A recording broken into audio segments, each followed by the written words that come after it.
Now is we're installing a new colony that was shipped via the postal service, and yes, they do ship bees via mail. What we're going to do now is we're going to take the colony that was in the container, the shipping container. Actually, we have the shipping container. Get the microphone. Okay.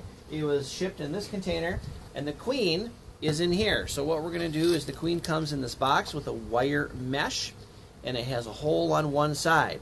What we're going to do is we're going to remove that cork plug and put some marshmallow in there, and that is pure sugar. As for you parents out there that have had kids that have picked out on marshmallows, you can attest to that. So we're going to remove the cork plug. We're going to put the queen, we're going to put marshmallow in there, and then what will happen is the workers will eat their way through that, and then after a couple of days the queen will emerge and you have yourself a queen for the colony. And away we go. And I should say the reason why we put the queen cage in there with the marshmallow is these might not be bees from her original hive.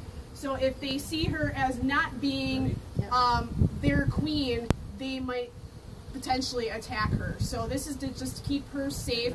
She emits this thing called a queen pheromone, or what's the other word for it? But it is the queen smell that she gives off, and they identify with that, and they're like, hey, that's our queen. So this is giving them a chance to get used to that pheromone that she releases in the hive.